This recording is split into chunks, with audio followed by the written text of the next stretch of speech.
درود به دوستان عزیز، به مخلصان گوشتین جودا، خاصتا آن نفرانی که این لحظه را پزمان بودند و به صبرانه در نزد تلویزیون های خود انا همین لحظه های جالب و حساس و دیدنی و تقدیرساز پهلوانان را منتظر تماشا بودم.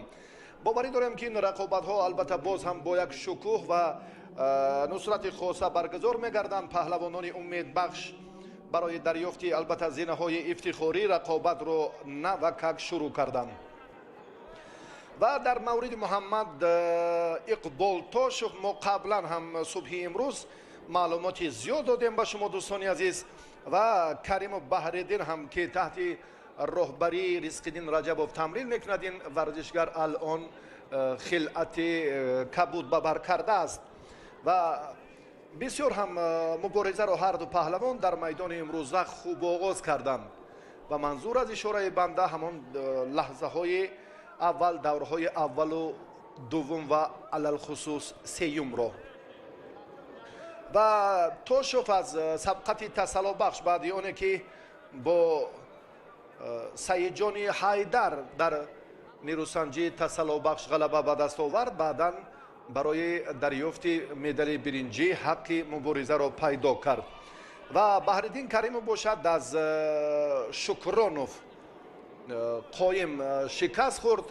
رؤوف حکومتوف البته شاگردش حالا بعد دو رقابت دیگر در میدان می شود. در مرحله نهایی همین وزنی تاریخی ما وزنی 73 کیلو که مدال برنجی مسابقات با نفوذترین سیاره بازی های المپی را داریم. یادآور شدن از رسول باقیوف در این جریان البته مهم و حتمی است برای نسل های آینده و این فریدون امیدوف که با محمد اقبال تاشوف از آوان نورسی در یک مجموعه با شکوه ناحیه مسجد تمرین آموخت. از یک دهه که ما گفتیم که این پهلوان کوچک به کمال رسید و امروز هم در سطح جمهوریوی با ابرمردان همان قوی اراده مملکت دعوای به دست آوردن مدال برنجی را دارد و مکتب مخصوصی ذخیره های المپی رقم 6 که رهبری آن را رزق‌الدین رجبوف به عهده دارند، چون این پهلوانان به مانند بحرالدین کریم را به کمال رسانیده است که حالا مبارزه هر دو پهلوان تا آغاز دقیقه سیوم ثمرآور نیست و اینجا تفاوت را گفتیم که بحرالدین کریموف از واخوری نیمه نهایی از نتیجه بهترش محروم شد و مستقیما به این دور راه یافت و فریدون امیدوف در مورد این مربی جوان حرف زدیم. هر دو پهلوان هم پیوسته سلسله حمله هایشان، کوشش هایشان هم اشتباه بیشتر را باز هم نشان میدهد که ظریف نظریوف به هر دو هم الکی دو شیدایی داده است. تقدیر رقابت البته شاید باز هم با همین مجازات ها حل خود را پیدا سازد. اگر یکی از اینها شیدا گیرد آنگاه البته غالب معین میگردد. حالا 1 دقیقه و 14-13 الکی باز هم وقت زود باز هم خاتمه می‌یابد. محمد اقبال توشف اینجا اگر توجه کند برای همان اصول همیشگی خود، اما هر دو دستش رو هم حریفش بحرالدین کریموف قوی تر داشته است. دقیقه آخرین باز هم یک حرکت دیگری محمد اقبال توشف پهلوانی آبوردانی اینجا هم تلاشش شاید ثمرآور، یک لحظه نک اندکی توقف، باز هم مبارزه بیرون از میدان، باز هم تلاش پهلوانان. محمد اقبال رجوع میکند که باز هم لد دادن دست حرکت دیگر رو برای تسلیم کردن حریف انجام دهد، اما موفق نمی شود. 37 ثانیه دیگر. ترتیب سبقت رو گفتیم که کریموف البته با بسیار هم کوشش دیگر حرکت های محمد اقبال براسی بیشتر شدند. کریموف در زیرگروه دی ابتدا پهلوان ولایت مخصوص بدخشان لطفی شایف را مغلوب کرد، در دور دوم عبدالله روزیوف را دچار شکست کرد. کریموف باز هم دانیاروف را مغلوب کرد و کریموف با پهلوان ولایت مخصوص بدخشان در واخوری نیمه نهایی غلبه به دست آوردن نتوانست. در 6 ثانیه پهلوانی ناحیه مسجد پرتافتش هم جالبترین وزری گرفت. حالا هم در یک لحظه که ببینید واقعا همین شادی این نشاد کفکوبی هایی که با صمیمیت هم مربیان حالا در این لحظه حساس خورسندی آنها رو هم حد و کنار نیست و محمد جاوید امید و همچنین فریدون امید و برادران که بیشتر به از آوان کودکی، چون گفتیم از دوره آغاز کمالاتش از 12 سالگیش تا به همان دوره دانشجویی این پهلوان به او تمرین دادن و دستپروری مکتب ورزشی ناحیه مسجد ولایت سوخت در این دیدار غلبه به دست آورد و صاحب مدال اول برنجی وزنی تا 73 کیلو شد. واقعا در برای هنر این پهلوان گفتیم که تمرین پیوسته ندارد و توجه قوی مربیانی اگر صاحب استعداد به این بیشتر باشد واقعا هم سلیقه و استعداد فوق‌العاده دارد.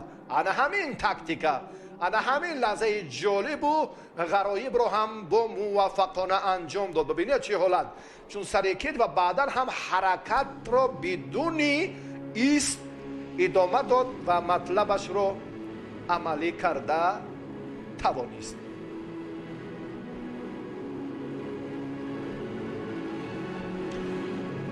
جفت دیگر را انتظار می شویم که به میدان آیند و برای مدال دوم برنجی مبارزه برند. علی باقیف فرزند اشتراکچی از همه جوان و خیلی پهلوان شهرتیاب که در آوان 17 سالگیش پدری انا همین ورزشگر در بازی های المپی اتلانتا شرکت ورزیده بود.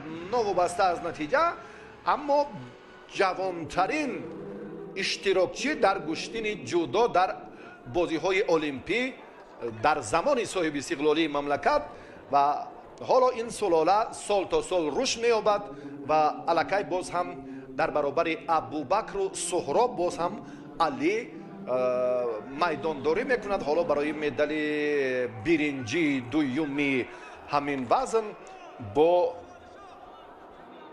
پهلوان مملکت نوروز کریموف چمپیون جهان در رشته گشتن قزاق کورش سال سپری گردیده این نتیجه بهترین نوروز کریمزاد محسوب می‌یابد. حالا توجه هر دو پهلوان هم برای عملی کردن اصول سر کتف است.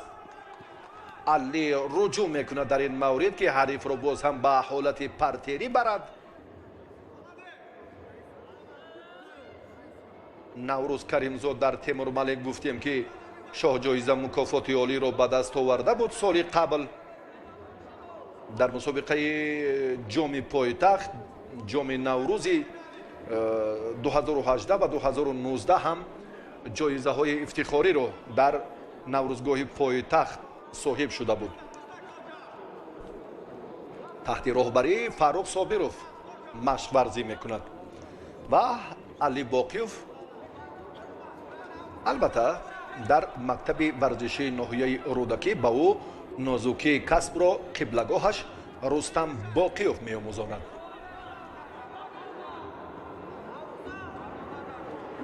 муборизаи ҳарду паҳлавон алон ягон натиҷа ба бор наовардааст. Саидраҳмон Беков довари дараҷаи ҷумҳуриявӣ ҳакамӣ дорад. наврӯз албатта ҳолате ки боз ҳам сарфи назараш кард, довар маҷбур аст дар ин ҷараён ки хулосаи худро ҳам барорад. ҳарду гӯштин он қадар мувофиқи матлаб ва мақсаднок нагирифта истоданд. идомаи рақобатро бубинем ки хулосаи довар бале ин гуфтаҳоро ҳам дақиқ тасдиқ мекунад, ҷои шубҳа нест. акнун наврӯз аз боло доштан имконпазир аст барояш. алӣ ҳам метавонад дар ин радиф агар дастро қавитар дорад.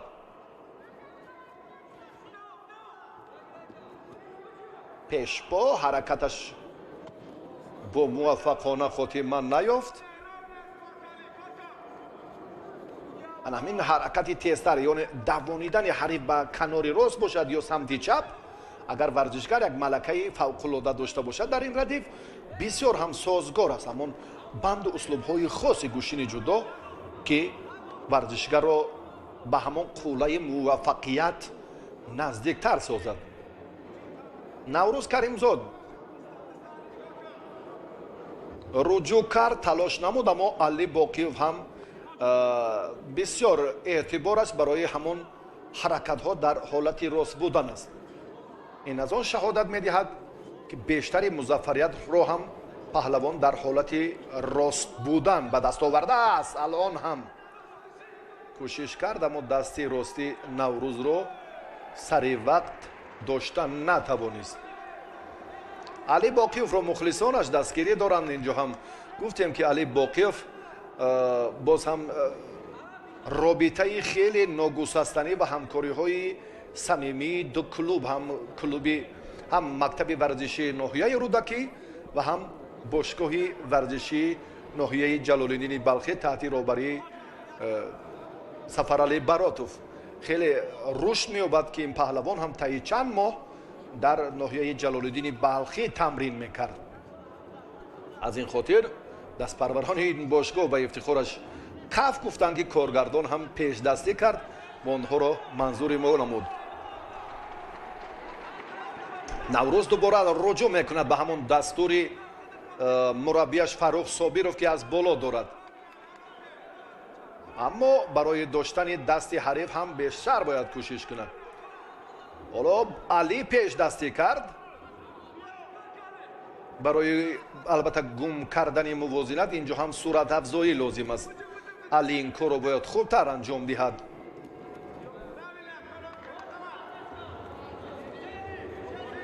остини Наврӯзро хеле дақиқ дошт, аммо боз ҳам аз гиребон гирифт. ин ба он матлаб аст, мақсад аст ки зуд ҷойи васт кунӣ, ҳаракатҳояш ҳам зуд тағйир меёбанд ба хотири амалӣ кардани мақсадаш. албатта ки ин ҳам бештари ҳолатҳо натиҷаи беҳтар ба бор меорад. Алӣ боз ҳам бибинед ки аз сари остинию инҷо боз ҳам вазъияти Наврӯзро андаке мураккабтар кард, чунки дар мавориди амалӣ кардани ана ҳамин лаҳзаи партерӣ шояд боз ҳам барои буғӣ кардан имконият пайдо мекард, аммо ин маротиба не. Алӣ Боқиёв аз сулолаи Боқиёвҳо албатта бояд 12 сол шуд ки он нишонаи хеле афзалу беҳтарро ки мо охирин маротиба соли 2008 дидем, акнун инҷо ҳам муҷозот аст. бидуни гуфтугӯ дар раванди мубориза алон мушоҳидаҳо ҳам боз вақтро чун мушоҳида мекунем ки албатта дар имтиёзи тиллоӣ чӣ гуна сипарӣ мешавад. албатта агар чунин сурат гирад, фикр мекунам ки довар барои муҷозоти ҳарду ҳам боз хулосаи худро хоҳад баровард. аммо дар маҷмӯъ ҳарду ҳам бисёр ҳам бо суръат ва ба таври касбӣ гӯшти гирифта истоданд. ягон иштибоҳ ҳам нест, аммо дар раванди вақти асосӣ ҳарду ҳам ҷиҳати дарёфти имтиёзҳо оҷиз монданд.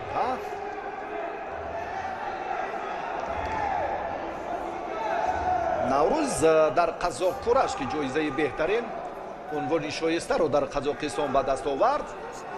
الان مقابل علی جوان کار مقصدناک خود را عملی کردن نمیتواند. دست حریف رو از گریبانش برکند. اکنون نوروز از بالا خوب تر داشت. از بالا داشتن نوروز بسیار هم باز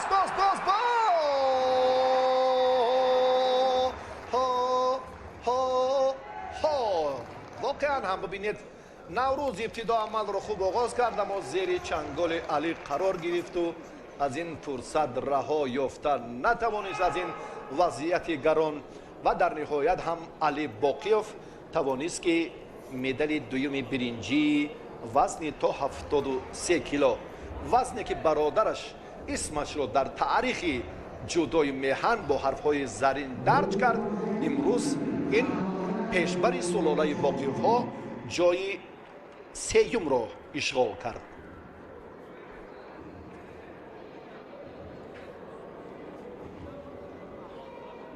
مهارت علی خیلی بهتر به نظر رسید در وقت اضافه، اما سرچشمه کامیابی را برایش نوروز آغاز کرده، برایش به وجود آورده.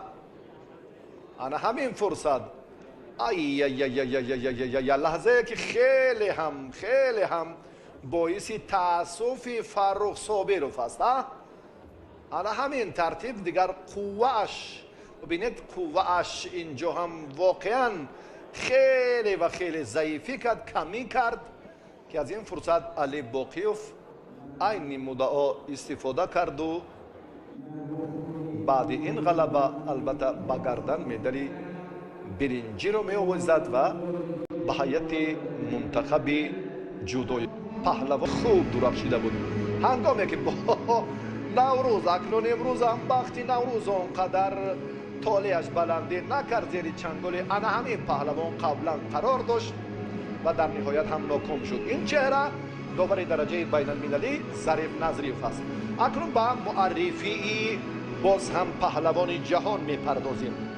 محمد شریف نجمیدینوف، ورزشکاری که در مسابقات قهرمانی جهان میان جوانان در شهر تاشکند برنده مدال طلا شد. دانشجوی دانشکده تربیت جسمانی تاجیکستان، ابرمردی که امروز ثابت کرد که این واقعا هم سزاوار است و قدمهایش هم الان خیلی استوارند.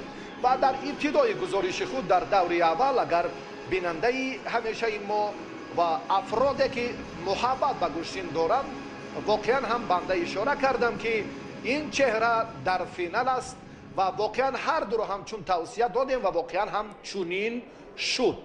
و پهلوان ولایت مختار کوهستان بدخشان هم امروز همچون مدعی جایزه طلایی قائم شکرانوف حالا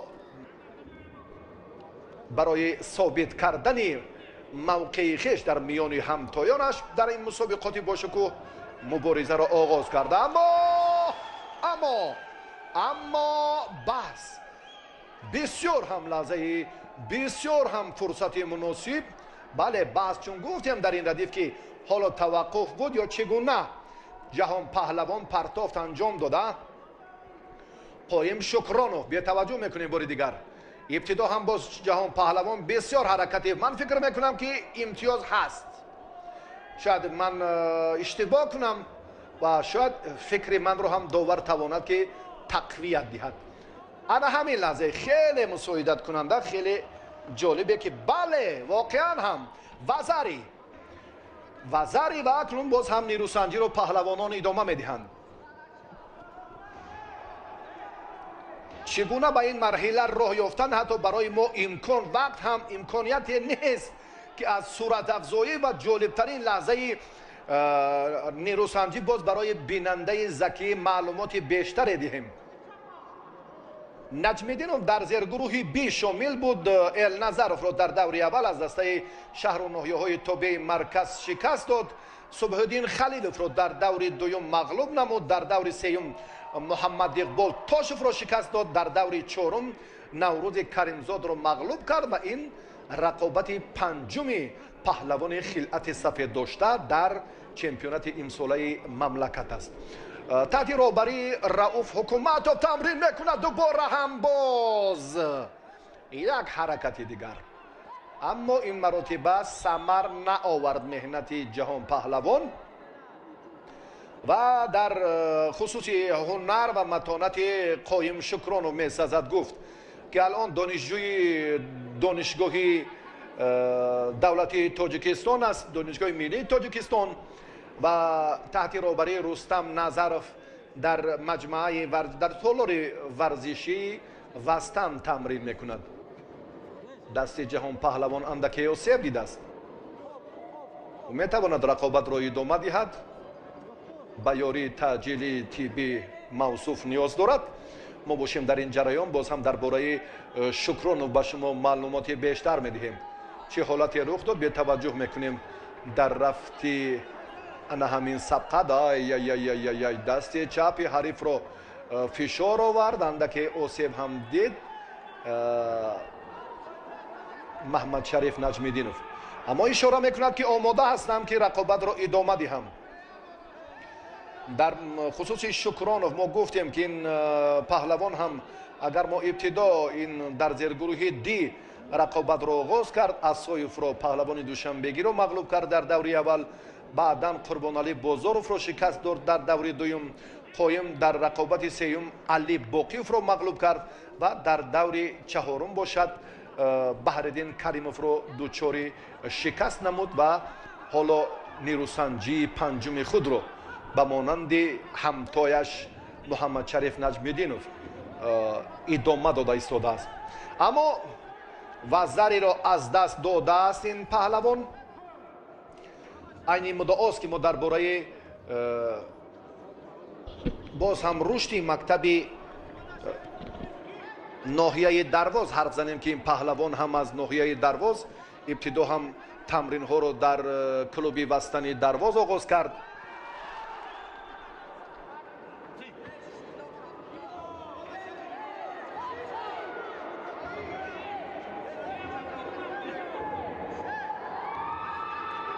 و بعدا چون دانشجو شد به شهر دوشنبه آمد و در باشگاه وستن شهر دوشنبه به تمرین به ادامه دادن تمرین پرداخت و تحت راهبری رستم نظرف مشق ورزی میکند.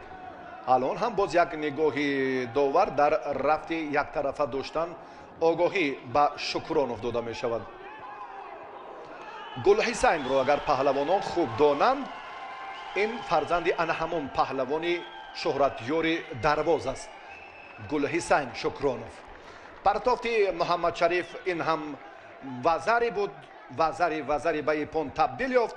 جهان پهلوان در این وزن واقعا هم هنرش افضلی کرد، متانتش خیلی خوب بود و دومین وزری رو هم به دست آورد و غلبه صف رو برایش اکنون تأمین کرد. انا همین فرصت لحظه خیلی مساعدی نجمیدینوف رو ما با هم دیدیم. اما اندکی باز هم داور اشاره میکند به نوار تکراری از کارگردان. البته اینجا باز هم خواهش میکنیم که توجه کنم در ابتدا که چگونه بهاگذاری بود یا نه. از آن نیمه باشد. البته اندکی باز هم دوباره ما میتوانیم که به این کنار هم رجوع کنیم. نجمیدینوف اصول سر کتف، حرکت نجمیدینوف بعدا هم در موردی بود، من فکر میکنم هست کتفش علاقه در زمین بود.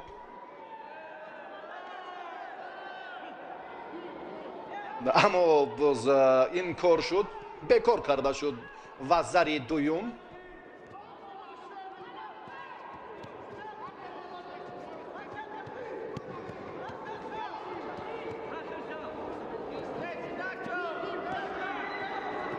شکرانوف حالا توجه میکند که باز هم به اصول سر کتف برایش اینجا تنها وزری لازم است که از این حالت رهایی یابد و موفق هم باشد.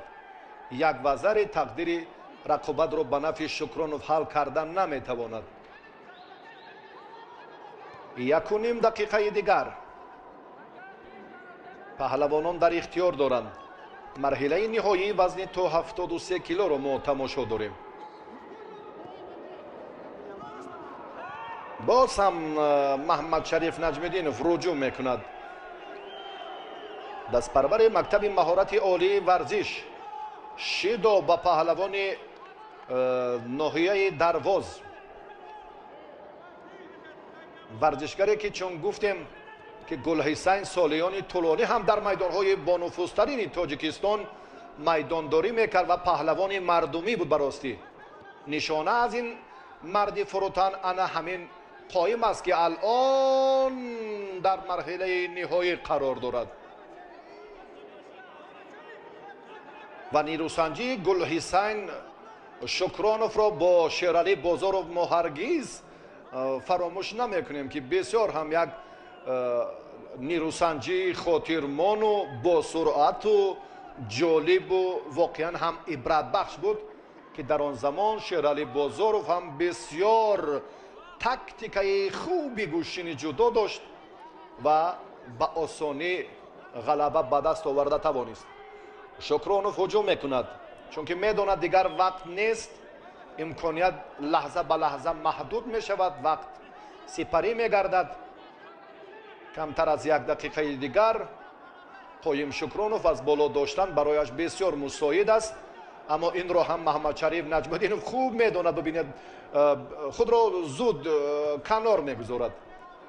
албатта дар ин радиф ки дасти ҳариф аз боло доштан ки бисёр ҳам фурсати муносиб аст барои Шукронов дар амалӣ кардани се самт, се ҳаракат, се кӯшиши мусоидакунандае ки боз ҳам усулҳои хоси худро дорад дар ҳам ҷудо ва ҳам гӯштини миллӣ, ҳам самбо.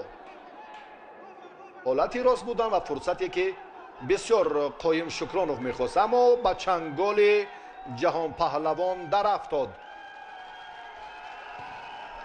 раҳо ёфту Наҷмиддинов бо ҳамон имтиёзи ягонаи вазарияш дар ҷумҳурии Тоҷикистон ягона шуд ва соҳиби медали тилло гардид ва воқеан ҳам паҳлавони ҷавону умедбахш дар ин марҳила сазовор буд. ҳарчанд бибинед эҳтиром аст, ин қоим ишора мекунад ки воқеан ҳам шумо сазоворед, шумо арзандаед, аммо афзалии ман бо ҳамон як имтиёзи вазаре буд ки дар ин рақобат албатта бароям насиб гардид. ана ҳамин гуфтаҳоро чун дастфишорӣ кард ба китфи ҳарифу чунин баён намуд. ман аз номи муҳаммадшариф наҷмиддинов инҷо ҳам ишораашро андаке шарҳ додам. воқеан ҳам бибинед раванди мубориза нишон дод. ана ҳамин лаҳза буд вазари, ана ҳамин фурсат буд ки андаке баъз дар ибтидо бароси инҷо ҳам баҳси доварон ба миён омад, аммо ҳамон баҳогузории дақиқи банда ҳам иштибоҳ набуд ва дар партофти дуюм андаке чун пешгӯӣ кардем, пешгӯӣ не ҳамин назари худро ҳам баён доштем ки баръакс шуд. дар ҳар қатра ҷилои нотакрору файзбор, дар ҳар ҷуръа лаззати дилпазиру гуворо, лаззати оби чашмасорони ватан, оби аз ҷиҳати экологӣ тозаву мусаффо, оби нур. дар тамос бошед, мо оби нурро ба коргоҳу хонаи шумо дастрас менамоем. оби нур.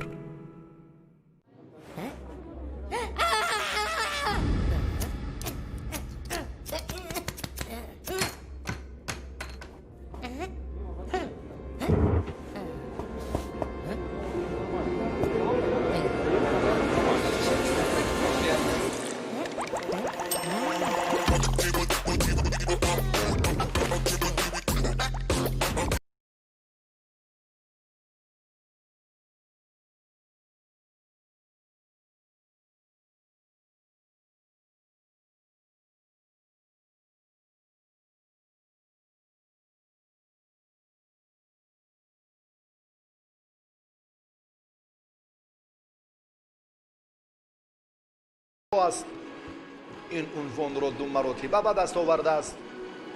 дар чемпионати мамлакат ҳам чандин маротиба дар самбо ба дарёфти зинаи ифтихорӣ шарафёб шудааст. дар чемпионати осиё ҳам ҷоизадор غالب چندین مسابقه های سطحی بین المللی گردیده است و امروز هم واقعا نفر سزاوار است برای دریافت جایزه برنجی وزن تا 81 کیلو.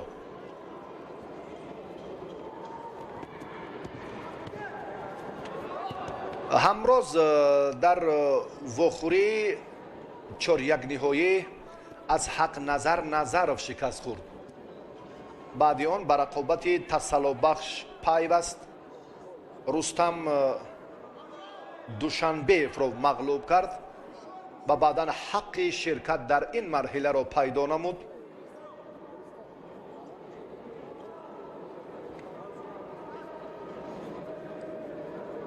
امیر حمزه اسلاموف باشد در دور اول موفق شد، در رقابت دوم هم پهلوان شهر دوشنبه را مغلوب کرد. اسلاموف در رقابت سوم هم عمر رسولوف را شکست داد و بعدا اسلاموف از عالم‌افروز عبدالرحمانوف در واخوری نیمه نهایی شکست خورد و مستقیما به این دور برای دریافت مدال برنجی راه یافت. اسلاموف شیدو دارد. امیر حمزه این پهلوان تحت راهبری اعظم ایساقوف تمرین میکند و همراز رجبوین دستپرور باشگاه ورزشی لنگلیف ناحیه جبار رسولوف است که اینجا بدون گفتگو مکتب اوستاپیروف چنین چهره ها و ابرمردان زیاد رو هم به کمال رسانیده است که یکی از اینها همراز رجبوف می باشد.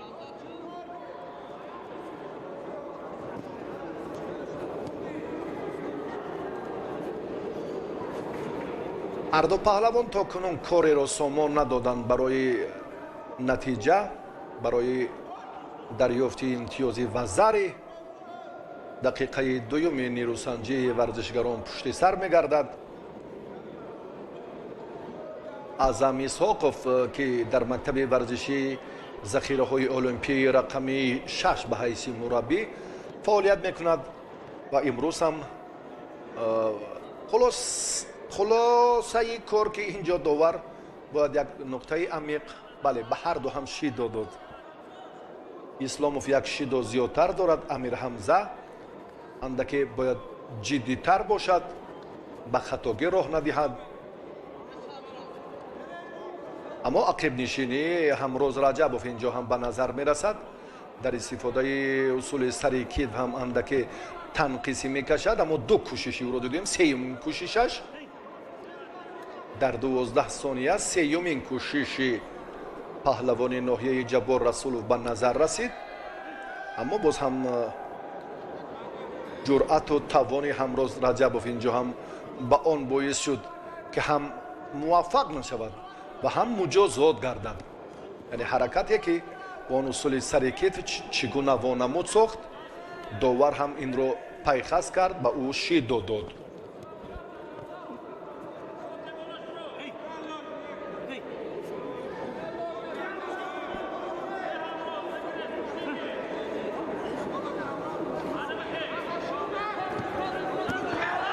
همراه بسیار امکان پذیر بود، فرصت مناسب استفاده کرده توانست این لحظه و برخی از هواداران مخلصانی که از ولایت سوخت از ناحیه جبار رسولوف و مسشاه آمدند اینجا هم به افتخار غلبه این پهلوان کف گفتند و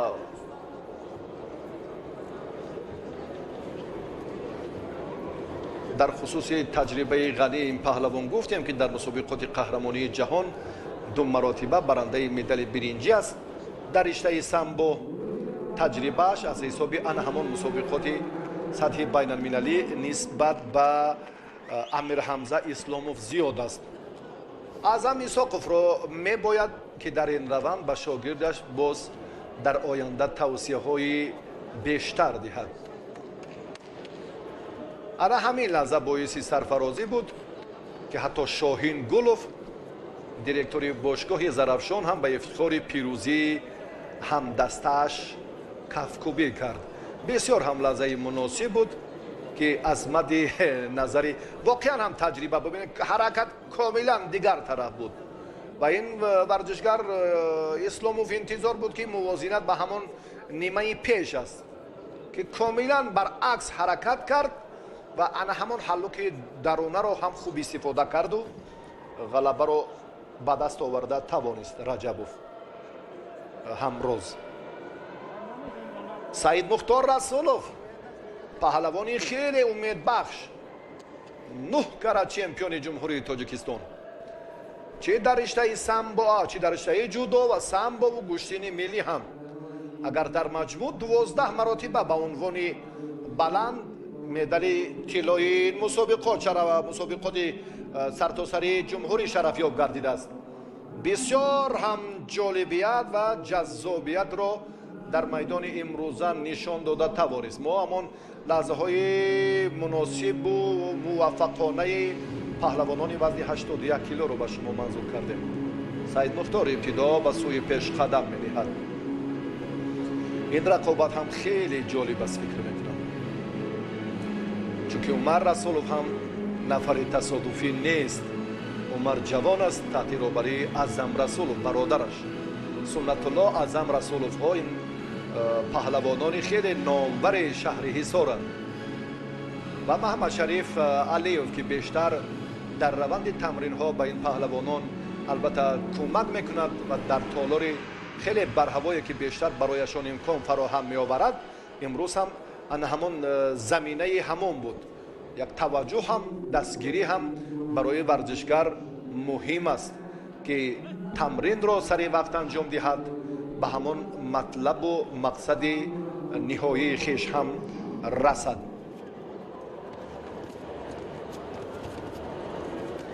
سعید مختار رسولوف در مقابل ورزشگر دیگر شهر حصار حق نظرов در واخوری نیمه نهایی ناکام شد.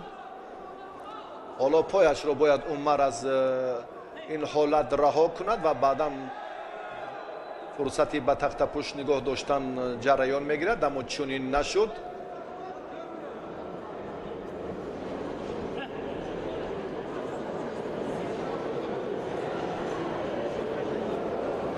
رسولوف سعید مختار اگر ما توجه کنیم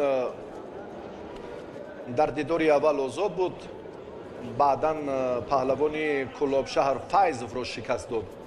سعید مختار هم ورزشگری ولایت مختار کوهستان بدخشان دوشنبه را در سبقت 4-1 نهایی مغلوب کرد و از حق نظرов ناکام شد و مستقیما به این مرحله راه خط گرفت. و در خصوص مهارت از خود شاگرد اعظم رسولوف عمر رسولوف میتوان گفت که این پهلوان در سبقت‌های 4-1 نهایی مبارزش آنقدر خوب آمد نکرد.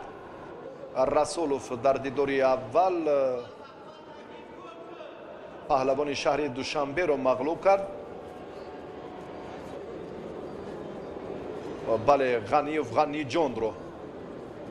بعدا یتیموف هم دوچار شکست مبارزه عمر رسولوف گردید.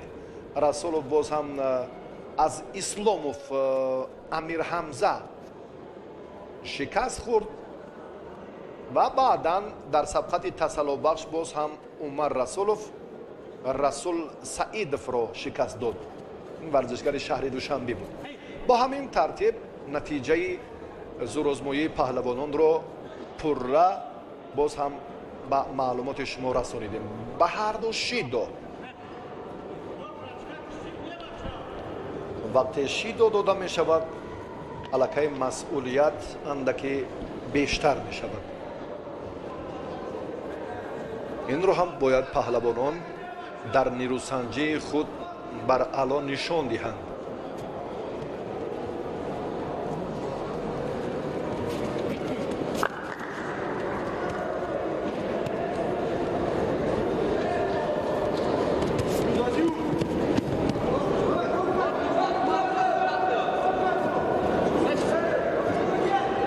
عمل پرتری باز اینجا هم نتیجه بخش می شود یا نه، حالا نه اکنون هر دو هم نتوانستند. ابتدا هم عمر رسولов خواست به این نقطه به این سمت اعتبار دیگر دهد.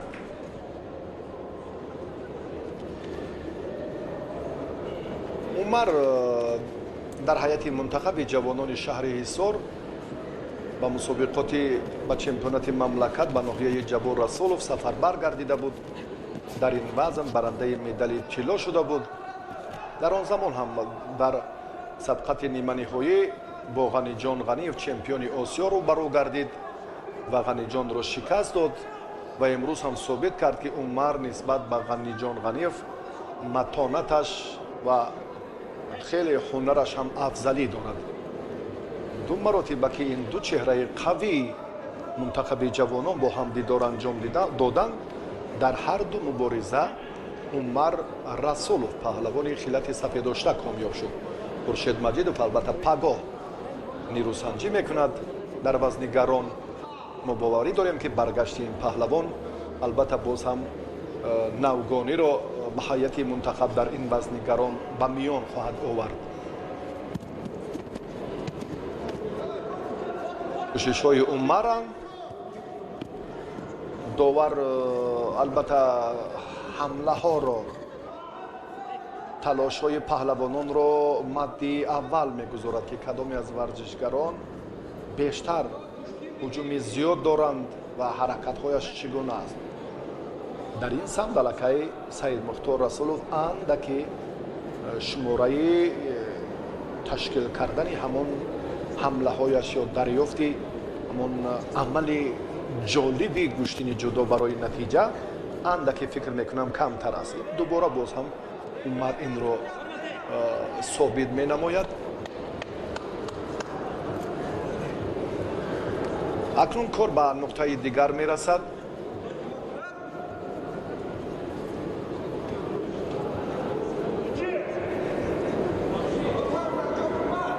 برای امتیاز طلایی هر دو مبارزه خواهند برد. در وقت اضافه توجه مخلصان هم بیشتر البته برای نتایج ارزنده برای جالبیت گوشتین زیاد است. اگر اینجا هم چون گفتیم که همان مسائل داغ روز باعث نمیگردید، اینجا حتی با همان اصطلاحی که جای حتی قدمانی هم متصدیان نمیافتند از حساب اشتراک زیادی البته مخلصان که بسیار هم جدا در تاجیکستان محبوبیت خاصه دارد. توسط آینه نیلگون البته بسیار هم مربیان هواداران گوشتین جدا هر یک سبقت را امسال توانستند که البته منظور کنند تماشا نمایند. این هم باز سال دوم است که این کار در هماهنگی البته با مؤسسه دولتی تلویزیونی ورزش عملی می شود و فدراسیون جودوی مملکت هم چون برای بهتر کردن شرایط این کورس البته اینجا هم مسئول و موظف هم هست. با عمر برای داشتن سری آستین داور شیدا داد.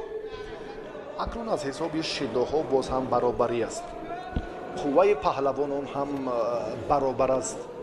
مبارزه شون هم به نتیجه اکنون مجازات هایشان هم برابر هر دو شیدا دارند. دقیقه دوم وقت اضافه حرکت عمر برای یک پرتافتی که اکنون سید مختار رسولov اینجا خود را هم خیلی دفاع کرده توانست. به حرکت عمر پاسخی سزاوار داد. اکنون باز ادامه نیروسنجی را میبینیم که چی نتیجه میدهد. در مجموع دقیقه ششم رقابت پهلوانان است.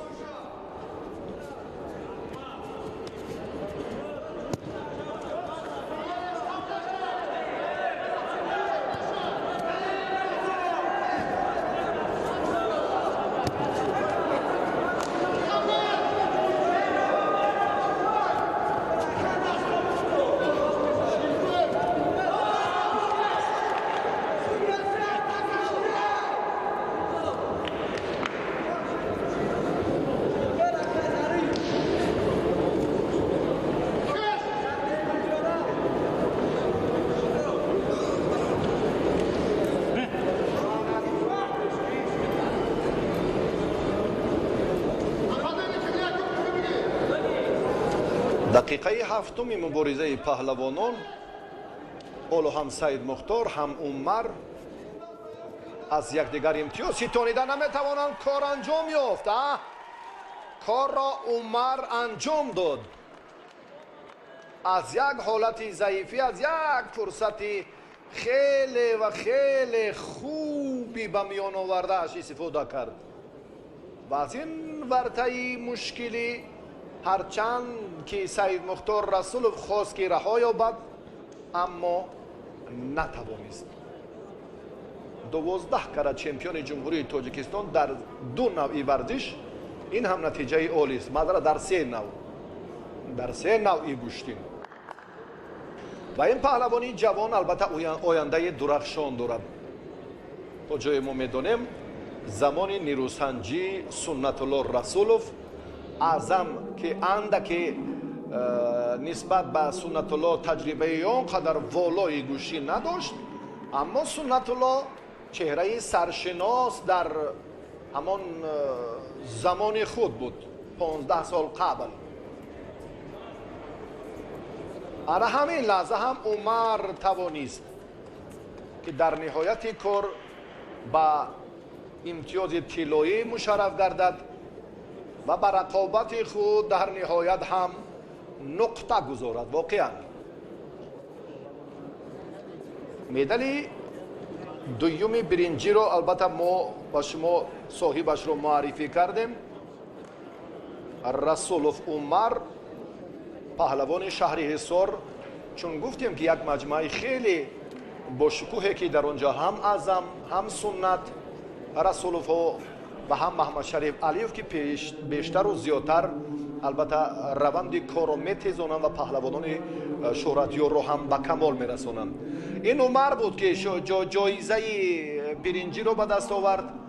ما یک لحظه دیگر به هنر عالم افروز توجه میکنیم که در فرصتش در همان موقع شایان هم فیروز بختی بیکوف ضیاءالدین ظفرов این لحظه ها رو هم جاذبترین فرصت رو از همان گلچین رقابت های وزن تا 81 کیلو منظوری ما کردم. عالم افروز و پهلوان شهر حصار حالا به میدان می آیند. حق نظر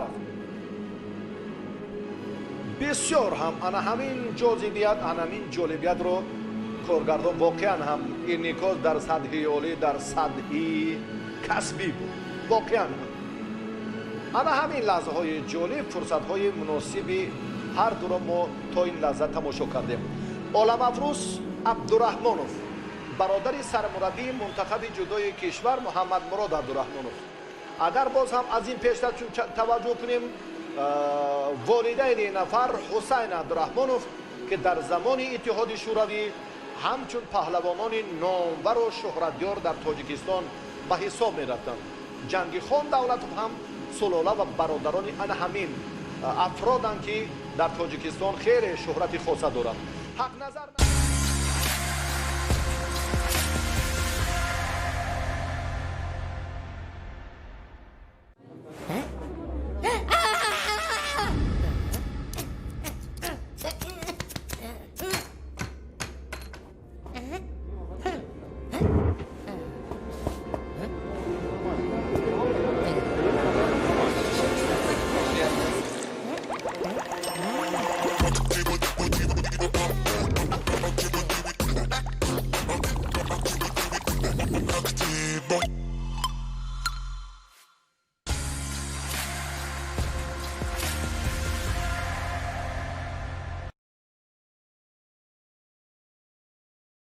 رحیموف. شفافیت کار امروزه داوران البته بسیار به نظر می رسد. در حقیقت هم باید چنین باشد. نفر سزاوار را ما باید دریابیم. حق نظر وزری واقعا هم اگر این حالت به تخت پشت حریف را نگاه دارد 10 ثانیه دیگر کافی است.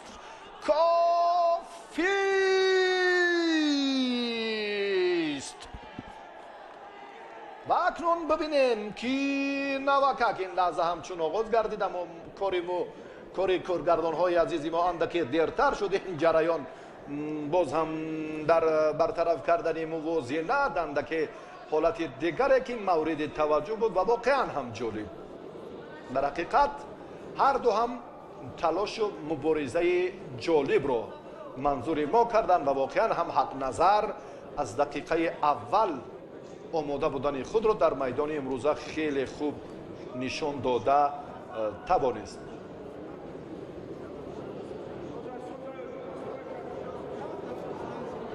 کمربند رو درست میکند، ترتیب معینه که در ادامه نیروسنجی ها البته باز پهلوانان همان برابری رو اینجا احساس کنند. حق نظر پهلوانی خلعت سفیداشد در دور اول ترسنبک شریپوف رو مغلوب کرد. بعدا هم پهلوان دیگر دوشنبه مقصد زادوف رو هم دچار شکست نمود. حق نظر با همراز رجبوف هم دست بالا شد. بعدا سید مختار رسولوف رو در واخوری نیمه نهایی حق نظر مغلوب کرد و این سبقت پنجم پهلوان شهر حصار است که برای مدال طلا الان مبارزه برده ایستاده است. و در خصوص اشتراک عبدالرحمنوف علم افروز، حلاوت شایف را علم افروز در دور اول مغلوب کرد، پهلوانی سوخت را. بعدا عبدالرحمنوف هم با رحمت الله پهلوان کولاب شهر دست بالا شد. علم افروز در دور سیوم رسول سیدوف را مغلوب کرد. در واخوری چهارم خود در سبقت نیمه نهایی امیر حمزه اسلاموف را هم مغلوب نمود و این پهلوان هم حالا برای غلبه پنجمش در میدان امروزه و مدال طلایی وزن تا 81 کیلو مبارزه برده ایستاده است. باز هم پهلوان یک طرفه داشت. حق نظر نظرف شیدو گرفت. هر دو هم دو شیدایی دارند، اما حق نظر پرتافتش امتیازی خیلی ارزنده بود.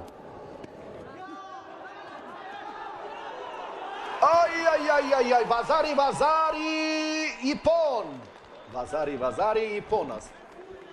بسیار هم امکانیت خوب، بسیار هم حق نظر با دلپوری و با افضلی بیشتر در میدان امروزه غلبه به دست آورد و دو پرتافتش هم وزاری به گوگو گذاری گردید و عنوان چمپیون جمهوری تاجیکستان رو این پهلوان به دست آورد. استعدادش فوق‌العاده است، مهارتش خیلی خوب است، اما سیقل میخواهد و چون در خصوص اون ابرمردانی که بیشتر هنر این ورزشگر رو تکمیل میدهند، البته میسازد گفت که محمد شریف علیف این هم سابق پهلوان محبوب شهر حصار، سنت الله و اعظم رسولوف ها باید در تمرین و بازم مشق‌های دسته‌جمعانه بیرون از تاجیکستان شرایط را فراهم آورند که این چهره هنرش را سیقل دهد و در آینده ما اطمینان داریم که در وزن 81 کیلو یکی از بهترین ها خواهد شد و برای معرفی جودوی تاجیک فرد محسوب می یابد که در آینده البته همان در چارچوبه طلبات قانون جودو و واقعا هم نفری سزاوار این پهلوان به همه همان طلبات مهارتش جوابگو است. تنها گفتیم که سیقل و استعدادی باز هم بیشتر و زیادتر در مسابقه های بیرون از تاجیکستان و همچنین ابوبکر یکابر پهلوانان جوانی که در چمپیونات تاجیکستان در ناحیه جبار رسولوف موفق شدند و ابوبکر یکابر در مرحله نهایی پهلوان ناحیه جبار رسولوف را و منصور رحمانوف را از این پیشتر شکست داد و به دریافت جایزه مدال طلای چمپیونات جوانان تاجیکستان در سال کنونی شرفیاب شد و بعد از چند لحظه مراسم جایزه سپاری غالبان وزن تا 73 کیلو برگزار خواهد شد.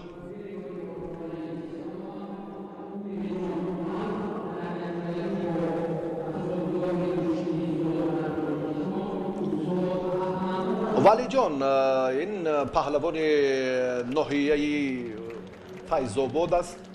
اکثر آن افرادی که علاقه تمرین را و گوشتینگیری رو هم خاتمه دادن با تماشای این مسابقات، این چمپیونات مملکت آمدن و امروز هم شاهین گلوف رو باز هم منظور ما کردن، دیرکتوری مجموعه ورزشی زرافشان ناحیه جبار رسولف رو، و علی باقیوف، محمد اقبال تاشف و باز هم شکرانوف و باز هم محمد شریف نجمیدینوف به منبر افتخاری نزدیک می شوند.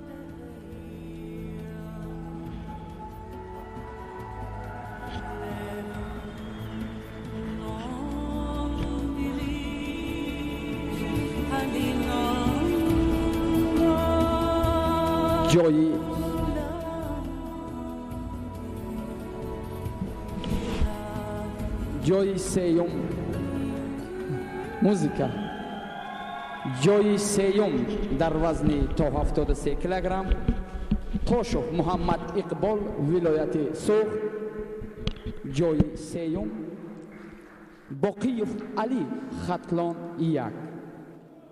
محمد اقبال تاشف برنده مدال برنجی گردید، علی باقیوف هم صاحب مدال برنجی شد. امید عمرов دیرکتوری شرکت سیوما با غالبان وزن تا 73 کیلو جایزه ها را تقدیم می دارم. در به دست آوردن مدال نقره هم هنر قایم شکرانوف را ما البته احسن و آفرین میگوییم.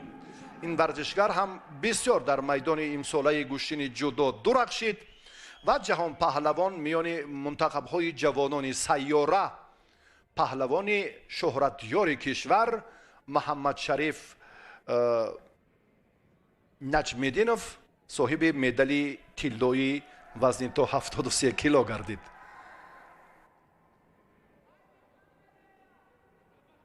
احتم رجبوف اساسگذار گوشتین جودو در تاجیکستان با همراهی دیرکتوری شرکت سیوما امید عمرов به غالبان جایزه و تحفه و مکافات ها را تقدیم کردند.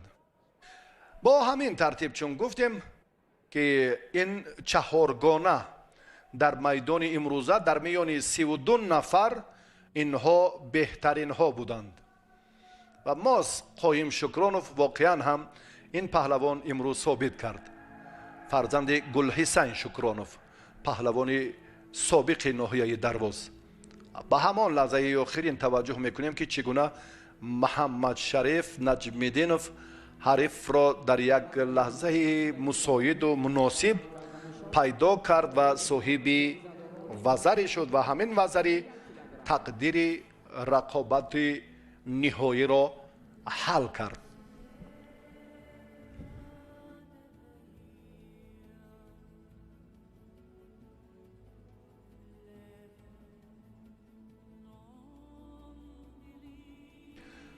متوجه میکنیم اکنون به وزن دیگر تنها وزن 90 کیلو باقی مانده است. سه رقابت دیگر، سه رقابتی که واقعا هم شایسته البته باز هم تحسین و آفرین ها بودم و پیش از این ما باز به مراسم جایزه سپاری وزن تا 81 کیلو البته توجه خواهیم کرد. ملکشاه نعمتوف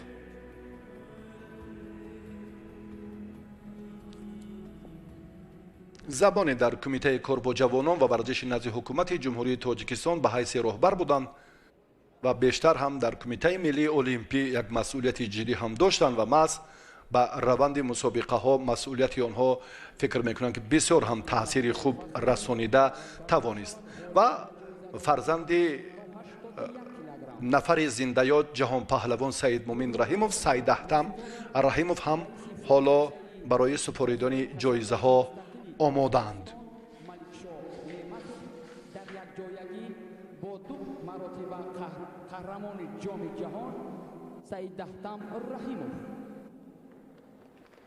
در وزن تا 81 کیلو البته ما باز اینجا غالبان رو همراز رجبوف در به دست آوردن مدال برنجی موفق شد پهلوان ناحیه جبار رسولوف از دسته ولایت سوخت برنده مدال برنجی شد. این دومین مدال برنجی است. و محمد اقبال توشف هم از دسته ولایت سوخت از ناحیه مسجد صاحب مدال برنجی شد. همروز رجبوف هم این نتیجه را به دست آورد و عمر رسولوف که درباره متانتش چون حرف زدیم پهلوانی جوان است. این هم صاحب جایزه سیوم مدال برنجی چمپیونات امساله مملکت گردید. با دریافت زینه دوم افتخاری عالم مفروض عبدالرحمنوف شرفیاب گردید. پهلوانی که بسیار هم تا این لحظه تا به مرحله نهایی هنر خوب نشان داد و در مقاومت حق نظر نظرف البته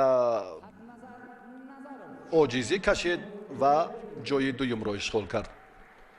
غالب این وزن حق نظر نظرف پهلوان شهر حصار که بسیار استعداد فوق العاده دارد، همه واخوری های خود را، همه نیروسنجی های خود را در چمپیونات امساله مملکت 5 دور را هم با تفاوت خیلی بیشتر و افضلی زیاد پشت سر کرد و واقعا هم سزاوار بود، ارزنده بود و غلبه او را تبریک میگوییم. باوری داریم که این چهره ها هیئت منتخب جدای کشور را هم قوی تر میکنند، چون که سال 2021 ما را باز هم چهاربینی ها مسابقات بانفوذ حتی بازی های المپی توکیو 2021 در پیش است.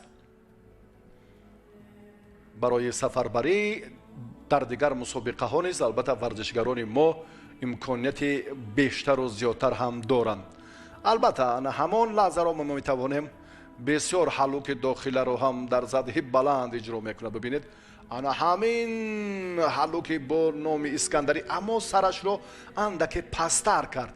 در این مورد ها اندک خوف رو هم این حالت به میان میارد. ببینید اولا سر خود را سر این پهلوان به زمین افتید اما دستی چپ حریف رو برابر دو حلوک داخله خیلی هم برکشید که الکی در یک وقت این دو حرکت نتیجه بخش سامان یافت.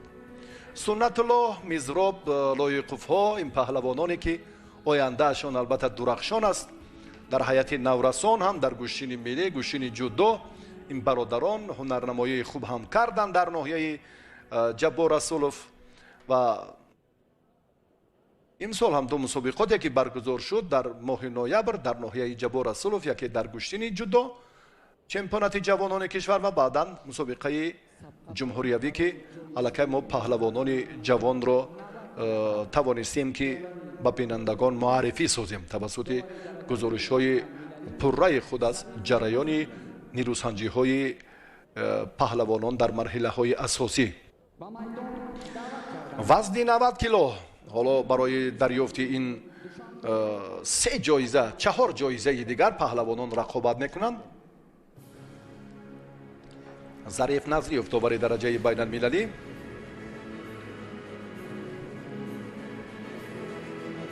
اسرائیل رحیموف و هم این سید جمال علی مردانو بود که یک لحظه پرتافتش رو منظوری ما کردند و گلچینی رقابت های وزن تا 90 کیلو رو حالا کارگردان منظوری ما نمودند.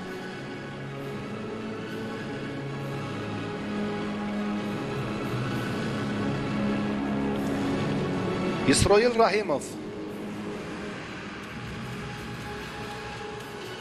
رحیموف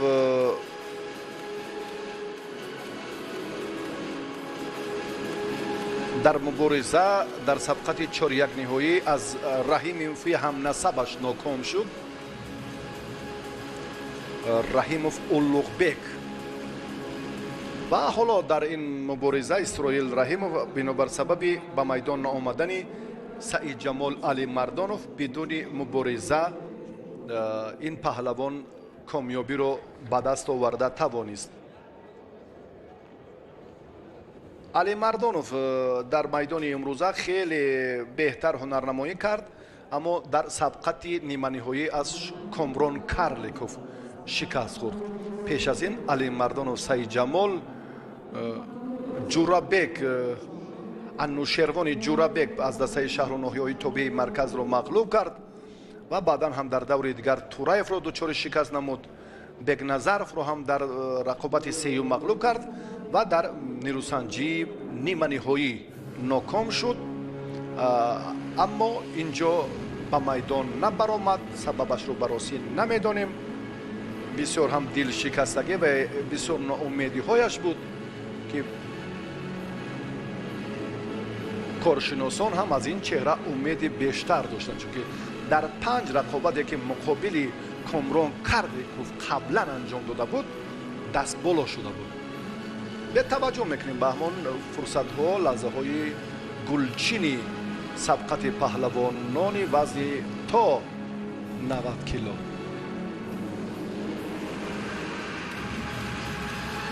جهانگیر مجیدوف یک تن چهره سرشناسی گشتین جودو در ردبندی بهترین های جهان، البته در میان نورسان قبلا زینه اول را اشغال کرده بود. به این موضوع برمیگردیم. اولوغبک رحیموف برادری یکی از پهلوانان سرشناس میهن تیمور رحیموف است. اولوغبک امروز هم از رقابت های نیمه نهایی از جهانگیر مجیدوف ناکام شد و این ورزشگر البته باز حکمت اللهیف که از دسته دوشنبه است و تحت رهبری رؤوف حکومتوف این چهره تمرین میکند.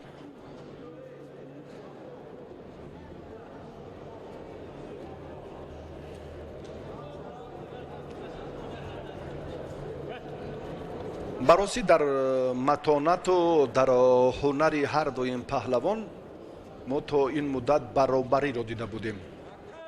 یعنی اگر قیاس کنیم ملکه و استعداد هر دو رو، اینجا هم آنقدر تفاوت به نظر نمی رسد. اکنون میدان این کاملا دیگر مسئولیت است.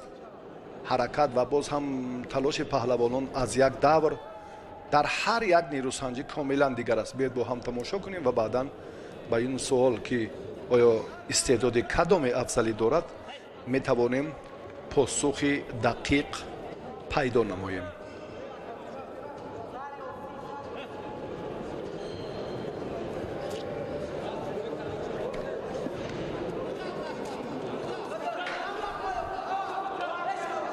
وزن هر دو، قامت بلند هر دو، جسارت هر دو، چون گفتیم در این باره که خیلی برابری رو نشان میدهد و فارغ بالی عملهای پرتیری نیز همچنین.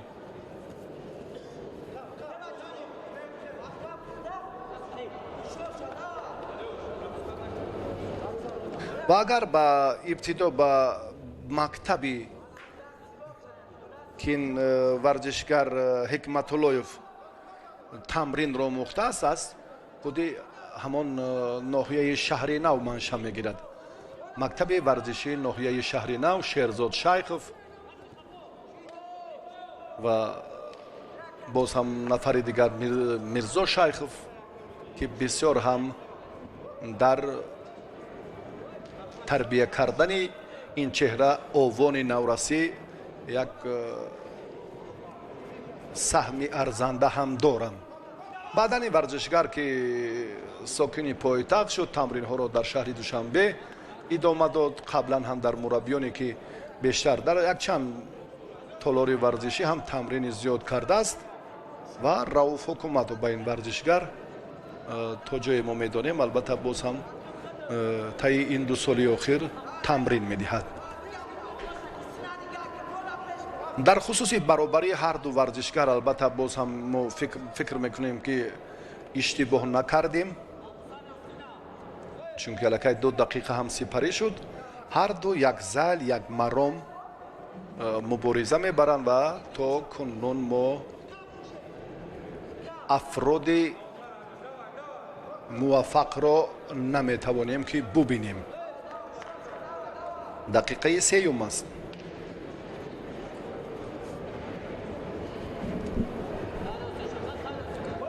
و اولوغبек раҳимов баъди оне ки аз ҷаҳонгир маҷидов шикаст хӯрд мустақиман ба ин марҳила барои дарёфти медали биринҷӣ омад ва ҳикматуллоев бошад дар сабқати тасаллубахш акмал бекназаровро паҳлавони шаҳри душанберо мағлуб кард. уллуғбек огоҳӣ гирифт. ана ҳамин лаҳзаи хеле мусоидаткунандаи имтиёзи аввалини ва зареро паҳлавони хилъати сафед дошта ҳикматуллоев аз даст дод.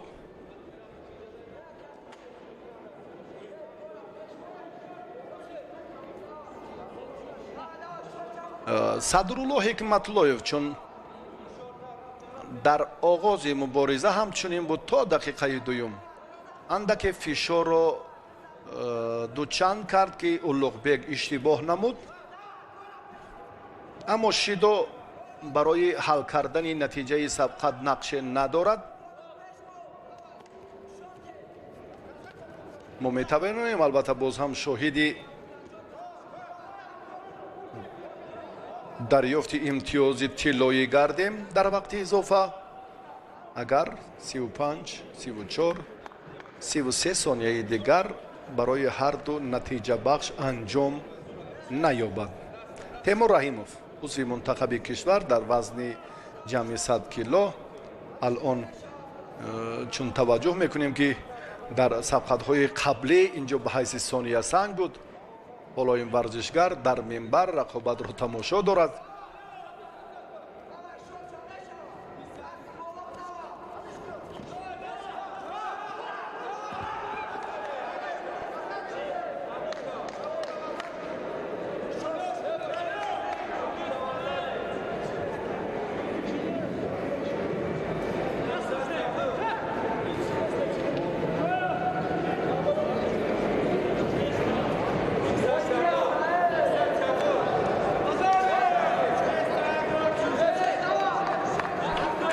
рақобате ки мебинем бештар чун ба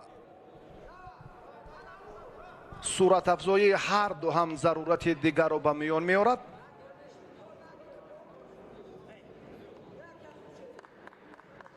аммо 8 сонияи дигар то ба охир, то ба ин идибек бародари худи ҳамин паҳлавони хилати сафед доштааст ки дар толори варзиши паҳлавон тамрин мекунад. ин ҳам дар вазни поёни нирӯ месанҷад. қаблан дар вазни 73 кило, аз ин пештар ҳам дар вазни то 66 кило ин сулола боз ҳунари худро ҳам бештар манзури тамошобинон намудааст. ва руҷӯъ барои худи боз ҳам амалкарди дигар аст аз ҷониби паҳлавони хилъати сафед дошта ва боз чун таваҷҷӯҳ мекунем ки инҷо натиҷаи беҳтарро ҳам ҳарду ба даст наоварданд.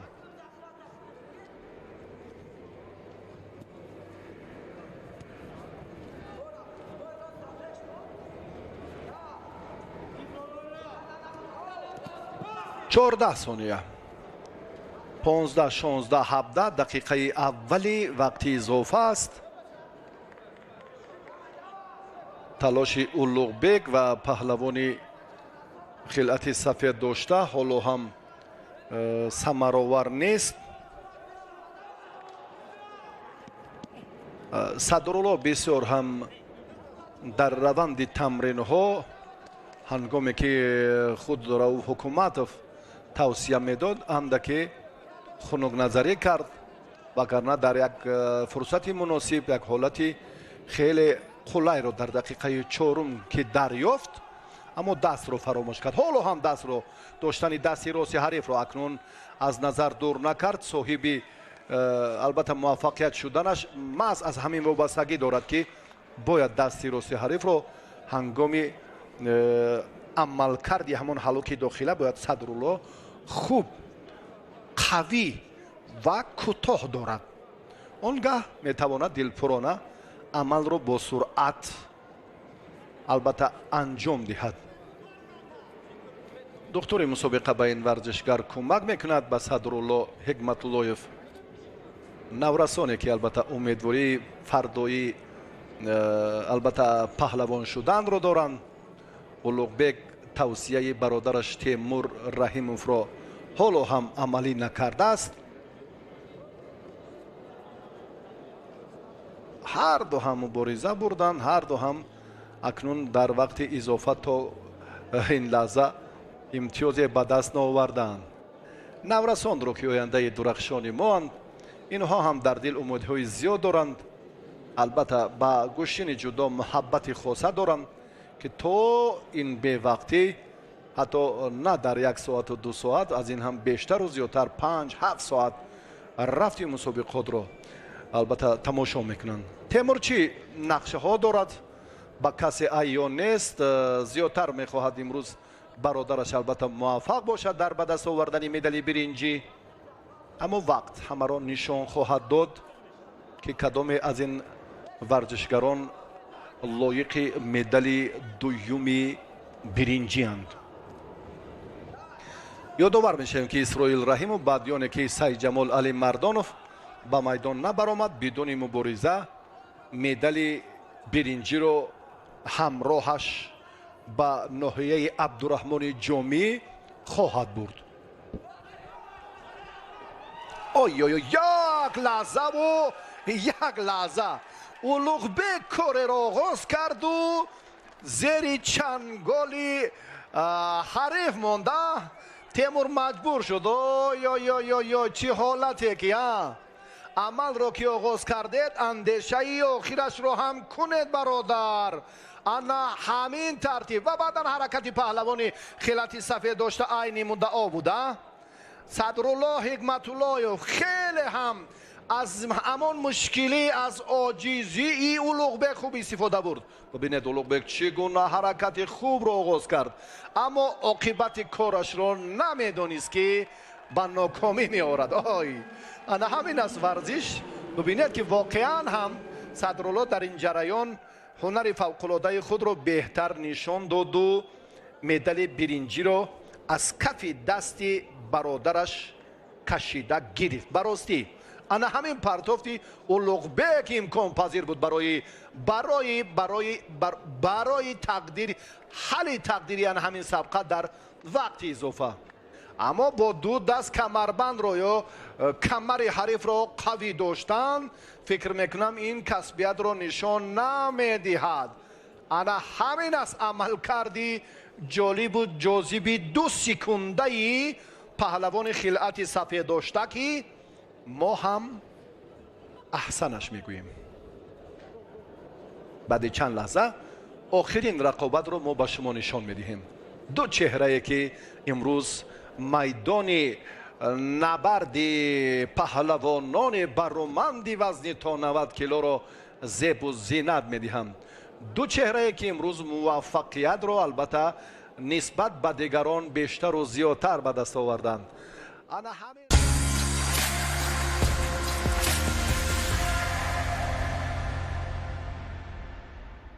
Хэдшот отлично в кулаке тиммейта.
سهراب رحیمов داوری درجه جمهوریوی آخرین نیروسنجی میدان امروزه رو حکمی میکنه.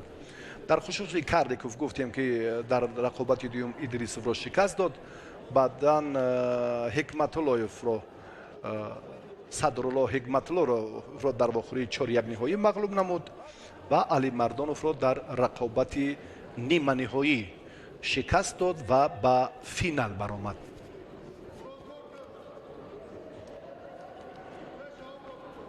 چهار غلبه نصیبش شد و چگونه مجیدوف این راه رو طی کرد. بیا توجه میکنیم مجیدوف از روی همون مراسم قرعه کشی در دوره اول آزاد بود، بعدا هم پهلوان شهر دوشنبه تقای مرادوف رو مغلوب کرد. در دوره سیوم مجیدوف باز هم با محمدیف پهلوان شهر دوشنبه روبرو گردید، در سبقت 4-1 نهایی غلبه را به دست آورد و بعدا اولوغبک رحیموف رو پهلوان ناحیه رودکی را شکست داد و حق اشتراک در مرحله نهایی رو پیدا کرد. قبلا مجیدوف در وزن تا 81 کیلو میدانداری میکرد و الکی وزنش رو عوض کرده است. در زمانی که منتخب جوانان تاجیک رو معرفی میکرد این مربی همون عطا، چون گفتیم که توصیه میدهد که کار در این زمینه با دیگر ترتیب البته انجام دهد. شیدو اکنون شیدوی اول، شیدوی دوم باز هم حمله ها بیشتر و زیادتر ادامه مبارزه در روند ان همون تلاش های مجیدوف با کارلیکوف مانعه های زیاد رو به وجود آورد. حالا یک لحظه دیگر هم توقف میکنیم که چگونه حالت آخرین رو داوران بهاگذاری میکنند.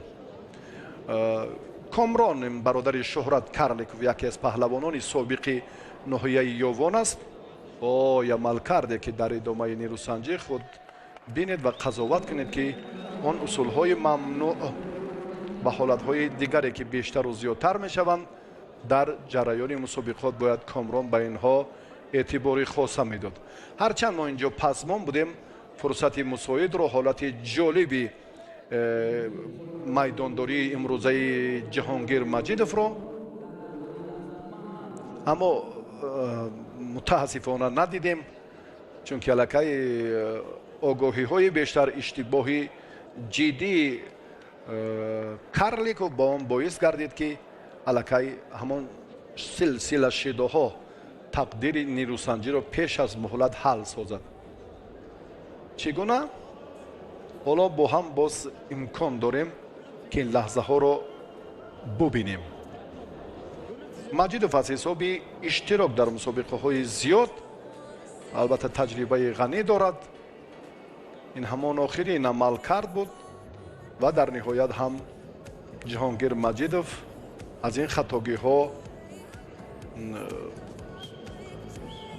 خوب استفاده کرد، روند مبارزه را در میدان امروزه به نفع خویش انجام داد.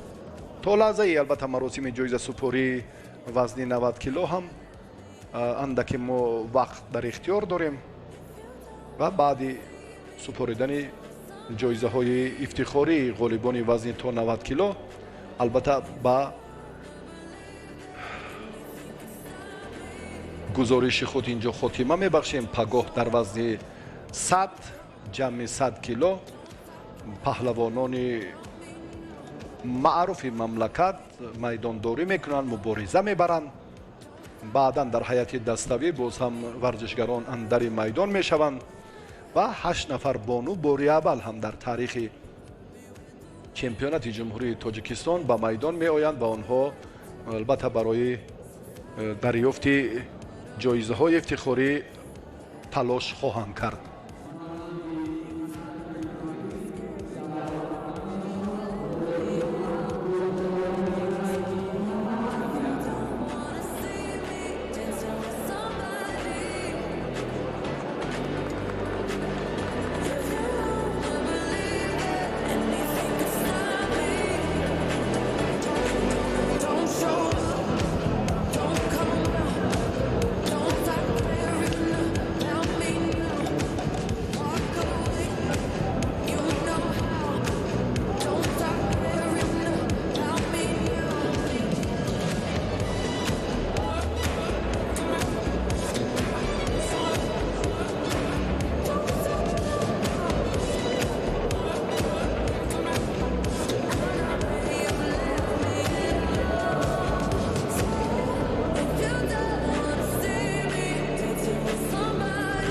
агар мо ба муборизаи паҳлавонон ба талоши варзишгарон тӯли 2 рӯз назарафканем, имрӯз ҳам месазад як Шукронов ва боз ҳам Муҳаммад Иқбол Тошев ва якчанд паҳлавонони ангушшуморе ки боз ҳам бори аввал ҳам дар миёни бузургсолон Маҳмадшариф Наҷмиддинов бисёр як матонати беҳтар, ҳунари ҷолиб нишон дод. дирӯз ҳам дар вазни 66 кило паҳлавонони андаке ҷавонтар майдондорӣ карданд ва дар маҷмӯъ имрӯз ҳам як кумитаи тадорукот барои дарёфти ин чеҳраҳо ва мутасаддиён ва худи ҳайати мураббиёни мунтахаби бузургсолони мамлакат, ҷавонони кишвар, наврасон ҳам дар ин сабқатҳои аввали инфиродии паҳлавонон ширкат доштанд ва дар ин маҷмӯаи бошукӯҳ аллакай хулосаи амиқи худро албатта ҷиҳати қавӣ кардани албатта ҳайати мунтахаб хоҳам баровард. исроил Раҳимов паҳлавоне ки барандаи медали биринҷии вазни то 90 кило гардид ва боз Карликов Комрон гӯштингирияш як сол беҳтар мешавад, соли дигар андаке сустар ва шӯҳрат бародари ӯ ҳам дар гӯштини самбо ҷоизадори чемпионати Осиё ва мусобиқаҳои мухталиф ҳам гардидааст. маросими ҷоизасупории вазни то 90 килограмм туҳфаро меспорад директори генералии ширкати Формула 55 Баҳром Подшаев дар якҷоягӣ бо сардовари мусобиқаи имрӯза Фарҳод Раҳматуллоев. тӯҳфаҳоро директори генералии ширкати Формула 55 Баҳром Подшоев месупоранд ва ҳамчунин сардовари мусобиқа довари дараҷаи ҷумҳуриявӣ раиси кумитаи доварони ҷумҳурии Тоҷикистон дар риштаи ҷудо Фарҳод Раҳматуллоев. ва чун гуфтем ки инҷо Исроил Раҳимов ва ҳамчунин паҳлавони дигар Садрулло Ҳикматуллоев барандагони медалҳои биринҷи вазни то 90 кило гардиданд. дар марҳилаи ниҳоии матонати албатта боз ҳам ҷаҳонгир Маҷидов афзалӣ кард. Комрон Карликов ба иштибоҳ чанд дафъае ки роҳ дод ва амалкарди охиринаш ҳам барои тарк намудани майдон замина гузошт ва ин варзишгар дар марҳилаи ниҳоӣ ноком шуд. ҷаҳонгир Маҷидов ки дар академияи ҷудои Озарбойҷон таи солҳои охир таҳсил дошт барои равнақ додани малака ва ҳунари худ ва имрӯз ҳам ин чеҳра зинаи аввал медали тиллои чемпионати ҷумҳурии Тоҷикистонро дар ин вазни 90 кило ба даст овард ва акнун Комроншоҳи Устопириён ва ҷаҳонгир Маҷидов ин ду нафаре ки бояд аз ин пас дар арсаи ҷаҳонӣ барои дарёфти ҷоизаҳои ифтихорӣ ҳаққи ширкат намуданро доранд ва Тоҷикистонро дар ҳамин вазн ҳамин ду чеҳра ва боз ҳам афроди дигар дар мусобиқаҳои мухталиф муаррифӣ хоҳанд кард. барои таваҷҷӯҳатон дӯстони азиз мо бори дигар сипосгузорӣ мекунем ва чун лаҳзаи хеле хотирмон барои паҳлавонони вазни то 90 кило аксбардорӣ мекунам ва бо ҳамин гузориши мо ҳам хотима меёбад. охирин фурсатро манзури шумо мекунем. ҳагоҳ чун гуфтем ки дар вазни 100 ва ҷамъи 100 кило рақобати варзишгарон сурат мегирад. ба ҳамин тартибе ки аллакай огоҳии аввал буд ба ҳарду, баъдан ҳам мубориза пайваста ҷараён гирифту варзишгари ноҳияи Ёвон дучори шикаст шуд. дуюмин шидо буд ва охирин шидои паҳлавони ноҳияи ёвон бо ҳамин амалкарди ғайри қоидааш буд ки аз майдон ронда шуд. барои таваҷҷӯҳатон дӯстони азиз ташаккур мегӯям.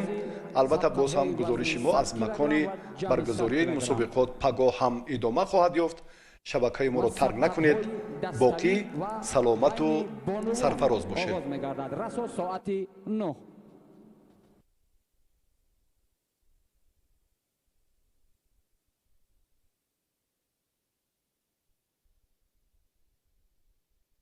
از همه داوران خواهش میکنیم نزد میزی سرداور حاضر شوند.